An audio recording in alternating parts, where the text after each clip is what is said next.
Hello YouTubers, Alaska Prepper here. On my way to work today, I thought we'd talk about a group of robbers that stole 500 loaves of bread from a bakery in Zimbabwe. And I'll discuss with you why and what the article stated. So stay tuned. Thank you very much for joining in today. I hope you're having a great morning.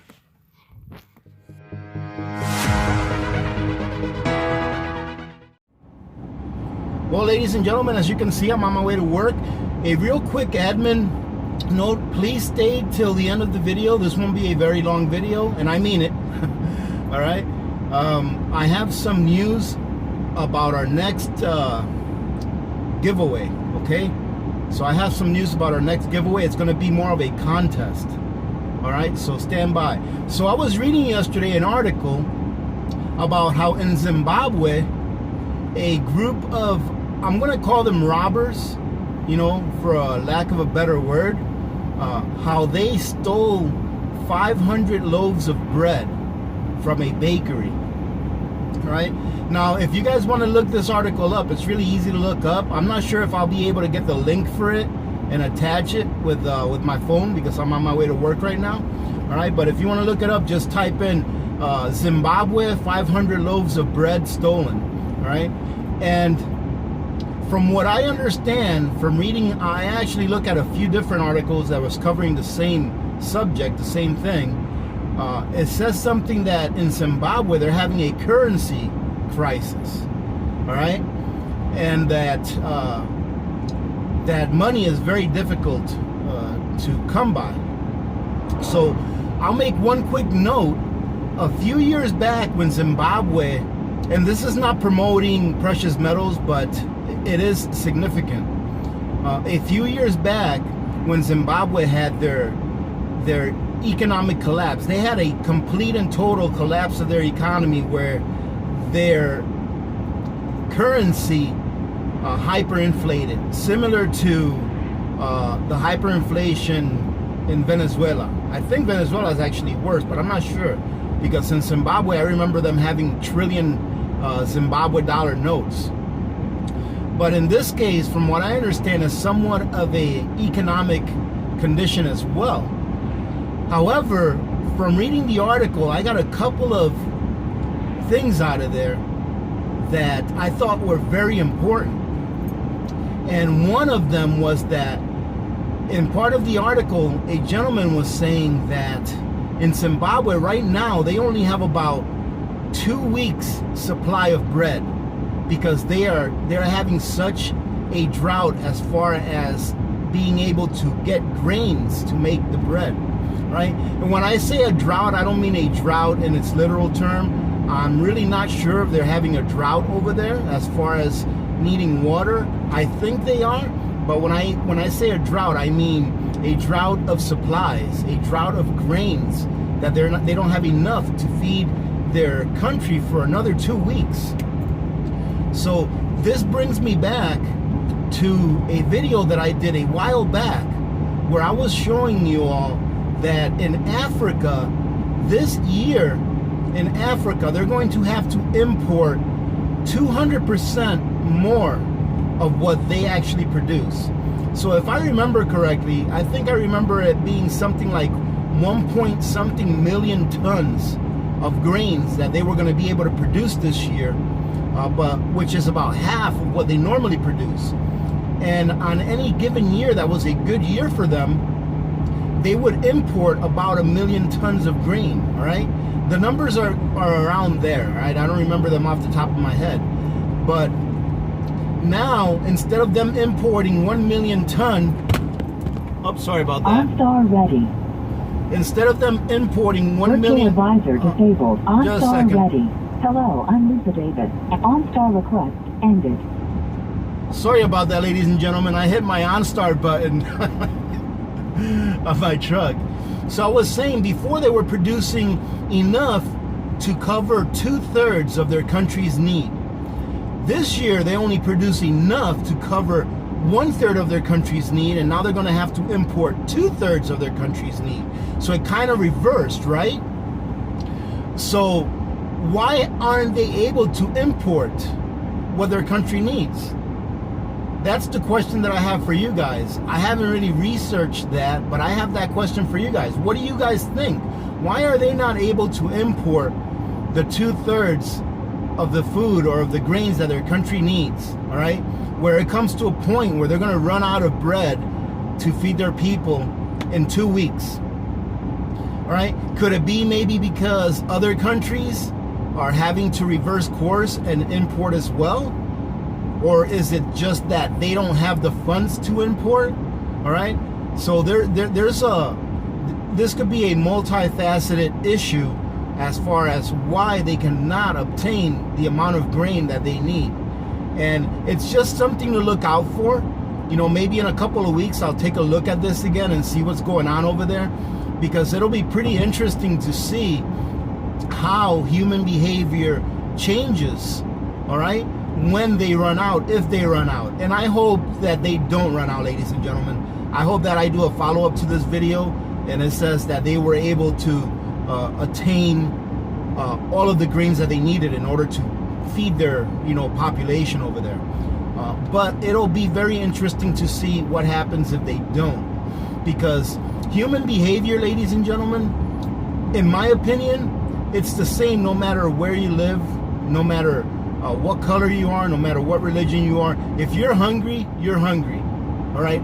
Hunger does not bias. You know, hunger does not care what color you are. It does not care where you're from. It does not care what religion you are.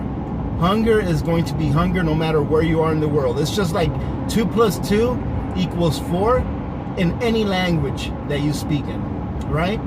So I wanted to fill you guys in on that. I thought it was a pretty interesting article. I was going to do it off my desktop and read it to you guys so you guys can see it, but I was running a little bit late this morning, and I have to stop and get something for work on my way to work, so I thought I'd do this on the fly.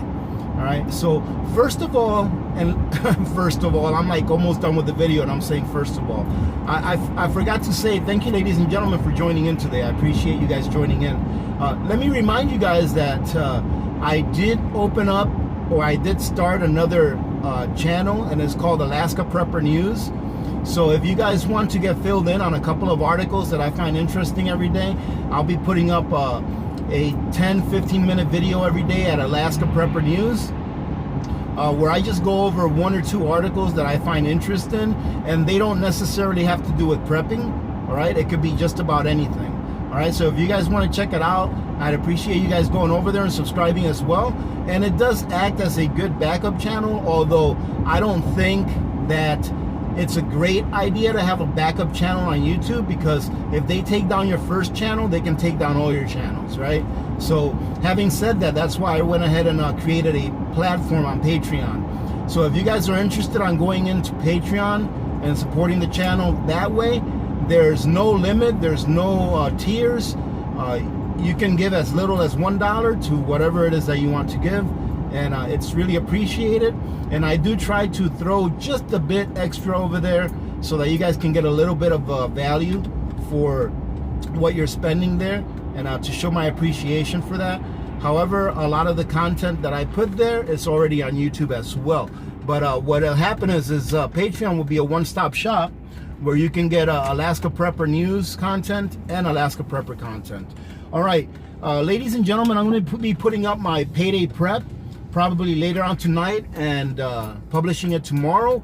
It's probably the biggest payday prep I've ever done. All right, so stay tuned for that. And lastly, give me a second while I pull into my favorite gas station here. Lastly, I want to tell you guys that well, not really me, but somebody actually emailed me, one of our community members, and told me about a good idea. And that idea is for our next contest. So ladies and gentlemen, if you would like to enter our next contest, which will probably be in roughly 3 weeks to a month, right? If you would like to enter that contest, this is what I'll need you to do. I'll need you to go ahead and take a picture of your pantry. You can take 1 or 2 pictures of your pantry, all right? It doesn't matter how big or how small it is, okay? So please don't worry about the size of your pantry. Show a pantry that you're working on. Send me a picture. My email is under the description of every video that I put up. All right, so send me a picture. My email is sfcofimarti@gmail.com. All right, send me an email send me a picture to that email, and you'll be entered in the contest. And I'm gonna figure out how the winner is going to be determined. I have an idea, but that makes it even all the better, okay? So don't think that if you send me a pantry that is a warehouse full of food, all right, that you're automatically the winner. That's not how the winner is going to be decided, but I think it would be a very fun video to make, and also another way of giving back to the community via the way of a prize to, let's say, maybe first, second, and third place. Maybe we can do a prize for those. And I think that would be a great video and a great thing to do for our community, so that we can all show off our pantries. I will not be entering that contest, of course, because more than likely I will not be the determining factor on who is picked to win. Okay, I think I'm going to leave it up to the community, but I have to figure out on how we can do that. Ladies and gentlemen, let me go ahead and sign off, because I do have to go get my daily fix of coffee. All right, and I also have another stop to make before I get to work. So having said that, thank you very much for joining in. Thank you very much to all of my VIPs. You guys are awesome. I want to remember to keep telling you guys that, because it's true. It's you guys that make up this community. I am nothing but a conduit of information, but you guys are the ones that actually make up the community and make it as great as it is. So thank you very much for joining me every time I put up a video. You guys truthfully and definitely are my VIPs. So thank you again. For those of you that may be passing by and that are new to the channel and have not subscribed, consider subscribing. I think that if you look at the comments of our previous videos, you'll have a good understanding of how great a community we have. All right, so thank you very much for stopping by. Please click the like, subscribe if you're not subscribed, and share this video. Maybe someone out there that is not subscribed to our channel yet has an awesome pantry that they want to show off for the contest. All right, having said that, ladies and gentlemen, thank you very much again for joining in today. Remember to be good to each other. When good people do good things happen. Remember to reach one, teach one, and repeat. If we all did this, the world would be a better place, and you know that it will be a better place. Many blessings to all of you and your families. This is Alaska Prepper, and I'm out.